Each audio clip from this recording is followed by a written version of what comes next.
Without so much as a warning, life hangs in the balance. Human endeavor turns to chaos. And within seconds, nothing will ever be the same. Ever. Coming up, you are about to see some of the most mind-blowing video clips in the world. Experience the destructive force of an earthquake from ground zero in Taipei, Taiwan. And fly with police in a helicopter as they chase a madman in a tank bent on destruction. This is your warning. This is not a test. This is Destroyed in Seconds.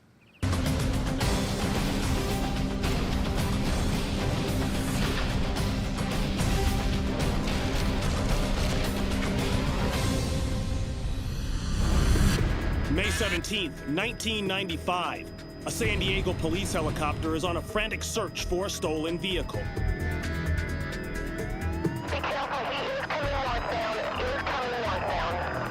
The vehicle in question, a 57-ton M60 Patton tank. And Abel, we're over the head of it. We are rolling videotape. The tank is fully equipped with a machine gun and a 105mm cannon, and it appears to be bent on destruction. He's doing these cars on purpose. He's running over fire hydrants. You got hydrants that are blowing water in the air now. At this point, police have no idea if the tank is armed. Have somebody get a hold of the armory and find out if this thing is loaded, if he can actually do any damage with it other than killing people by running them over. The suspect is a military veteran who has stolen the tank from a local armory. Yeah, he's rolling over just about anything he wants to. Police desperately tried to figure out a way to stop it. Well, no, I don't, to be honest with you. This is the San Diego Police Department. You're in danger. Everybody go back in the house, get out of the street. Not only is he going after parked cars, he's going after oncoming cars as well. After terrorizing the neighborhood, he heads for the main street and shows little regard for the traffic signal. San Diego Police Department, get out of the way, get out of the street, you're in danger. The San Diego Police Department, stay out of the street, you're in danger.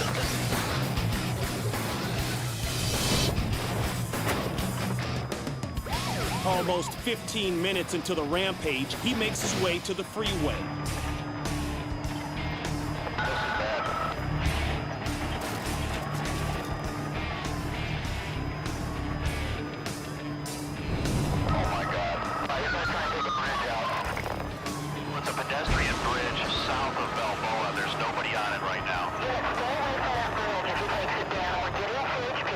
Unable to bring down the bridge, he gives up and moves on. Then, a half-mile later, the suspect tries to jump the freeway divider and head into oncoming traffic. Oh my God. Abel?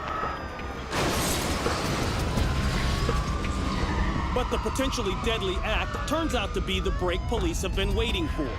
Abel, he's just high-centered it on the center divide. He's stuck. There's no way he's getting off that. Be careful if he gets loose there. Several officers rush the tank.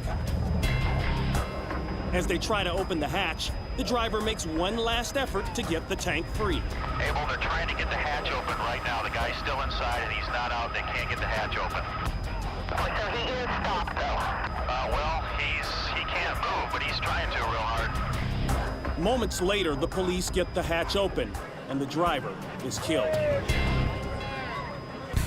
In the end, over 40 cars are demolished, dozens of hydrants are turned into geysers, and several streetlights are toppled. When you consider the size and power of the tank and the extent of the damage that it created, it's remarkable that no innocent bystanders were hurt. Here in the village of Gurdek, Albania, U.S. and Albanian munitions experts are preparing to destroy stockpiles of obsolete ammunition. The methodical destruction of the old ammo is supposed to occur with a series of small, controlled explosions. But something goes wrong. The blast ignites the remaining stockpile of ordnance. The most powerful explosion is audible up to 120 miles away.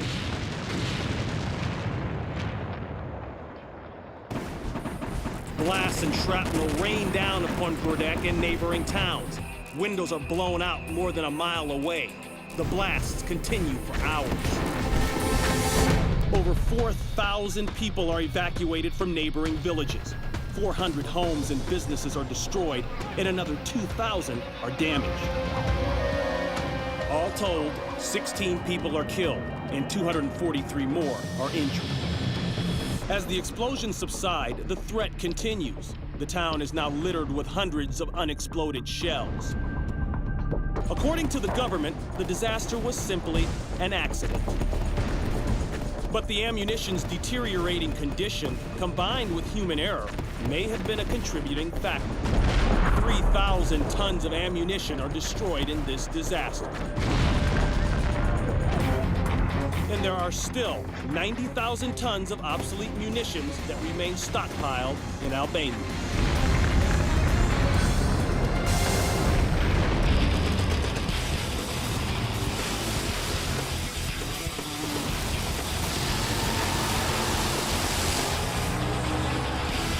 It's race night in Melbourne, Australia, and drag racers from all over come to compete in the nitro-fueled Drag Racing Nationals.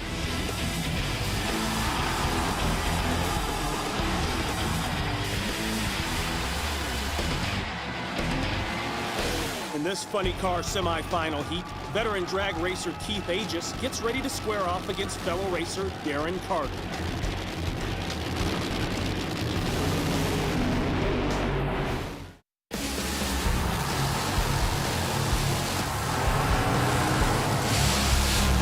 Drag racer Keith Aegis and Darren Carter get set to compete in the semi-final heat at Calder Raceway in Melbourne, Australia. As the starting light flashes, both dragsters accelerate to over 300 miles per hour. Just seconds into the race, Keith's funny car explodes into a ball of flames, and he loses control.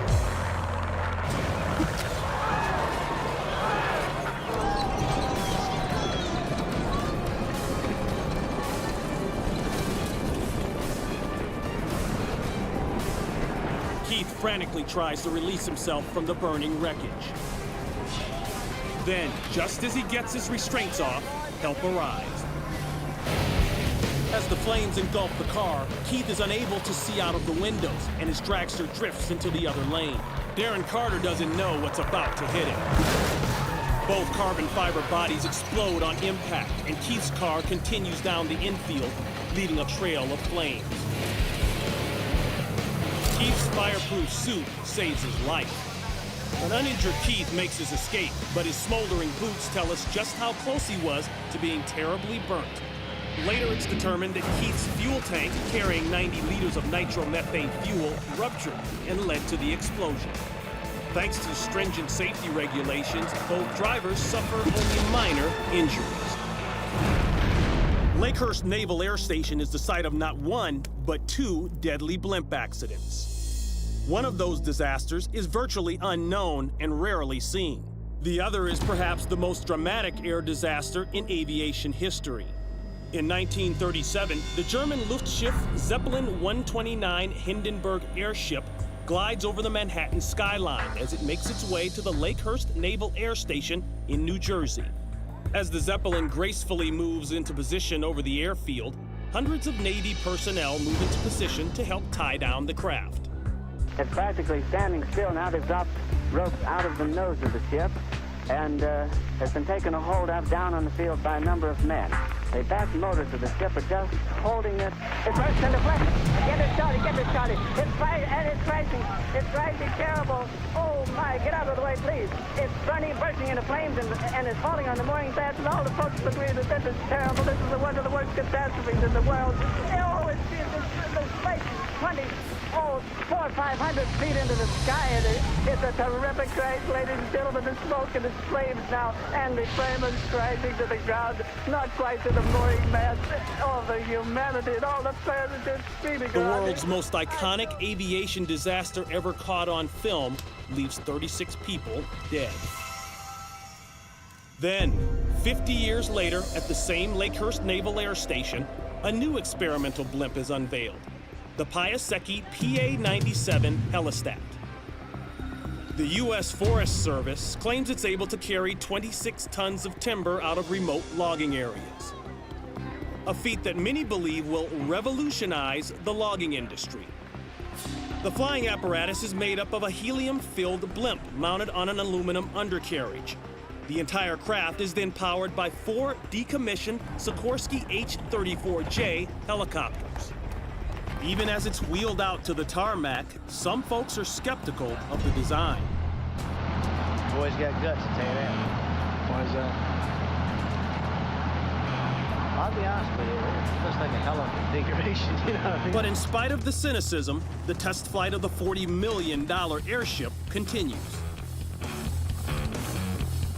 Slowly, it makes its way down the runway and begins to take to the air. Then, just moments into the flight,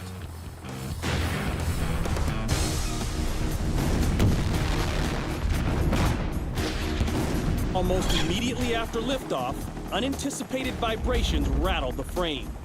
Seconds later, the right rear helicopter breaks off. One by one, the helicopters fall to the ground.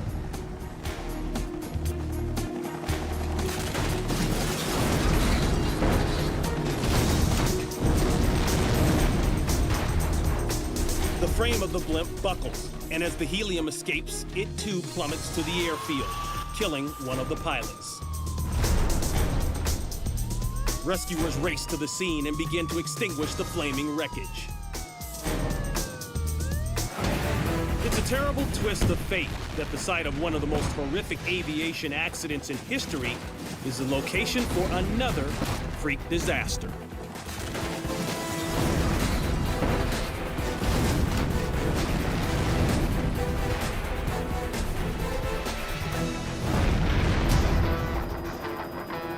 An Hispanic soap opera star stands on the left skid of this helicopter, filming a rescue scene for his soap.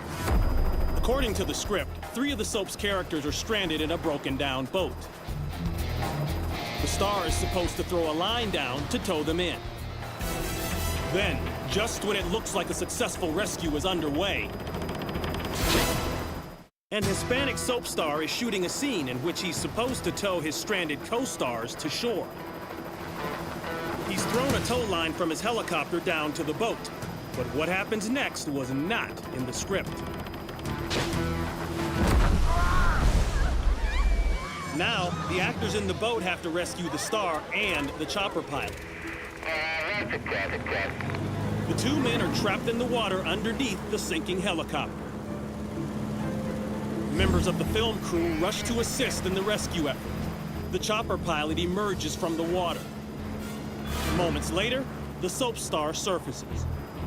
They hang on to the skids of the helicopter as it takes on water. Soon they are safe on board one of the rescue boats. Both of them have escaped injury. Shooting this scene was supposed to be a fairly simple operation. The chopper's tow line is too short and too weak to pull the weight of the boat. The line snaps. The breakage causes a sudden change in balance for the helicopter. Flying at only 15 to 20 feet above the water, there's not enough room for the pilot to compensate for the sudden shift. The producers of the soap didn't know that the Bell 206 Ranger chopper is made for light observation and shouldn't be used for towing.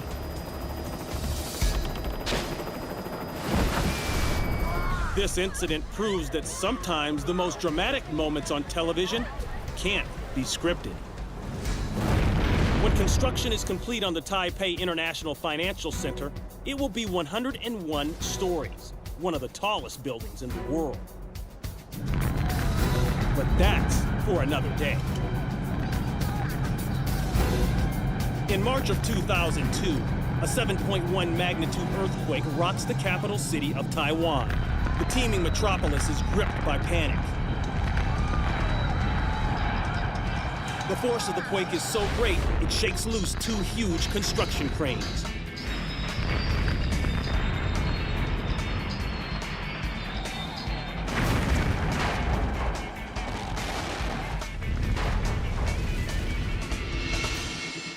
cranes plummet 50 stories, ripping concrete, girders, and scaffolding down with it. Hundreds of tons of falling debris bombard the surrounding area.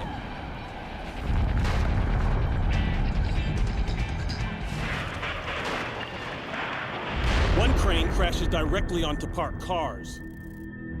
The earthquake lasts a full minute and can be felt as far as 560 miles away.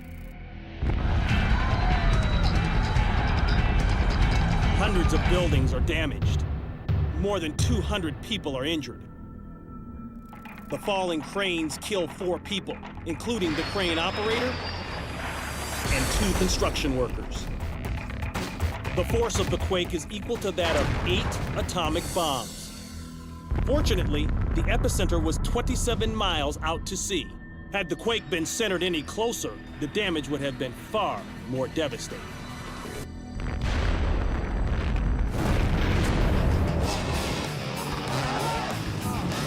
Imperial Sand Dunes, California.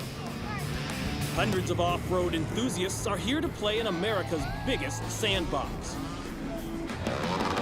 It's a wonderland for weekend warriors like Trevor Thomas, who's here to attempt a difficult double jump on his quad.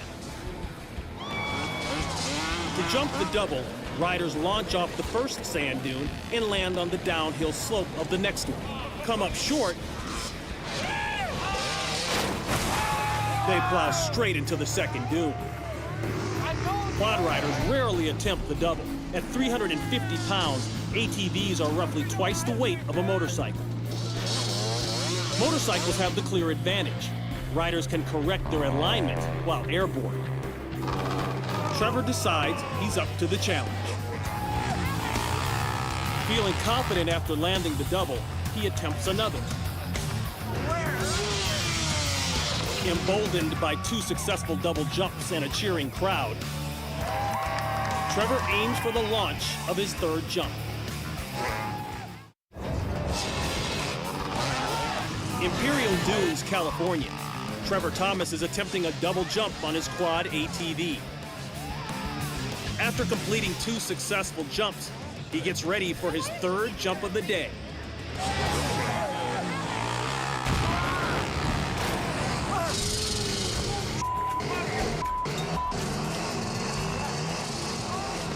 At the takeoff point, the ATV hits a small rut near the top of the dune. As the suspension rebounds, his trajectory shifts to the left, directly into the spectators.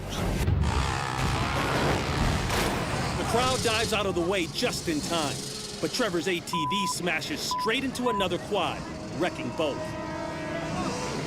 Trevor suffers severe back injuries, including a compression fracture and 4 broken vertebrae.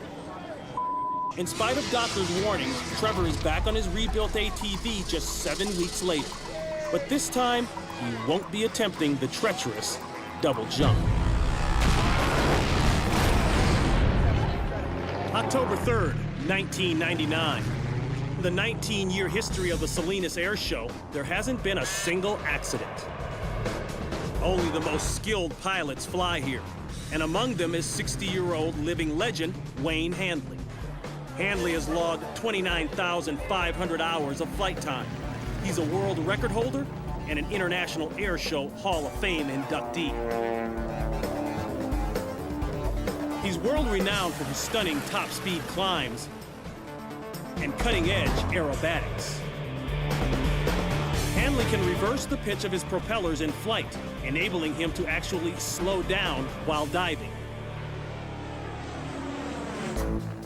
Today, Wayne sits in the cockpit of the Turbo Raven. And he's not just the pilot, he designed this plane. The Turbo Raven is capable of a 10,000 foot per minute rate of climb, making it the fastest climbing propeller-driven aircraft. Considering Handley's accomplishments, a smooth landing is something that he and his fans simply take for granted.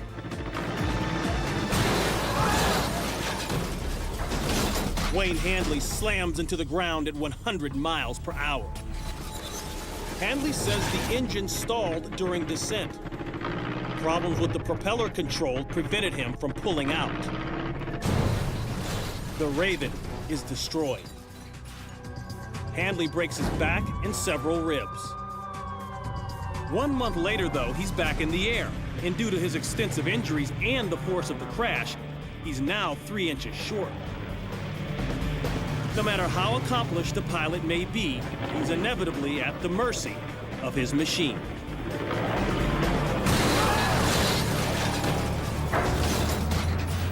I'm Ron Pitts, and we'll see you next time on Destroyed in Seconds.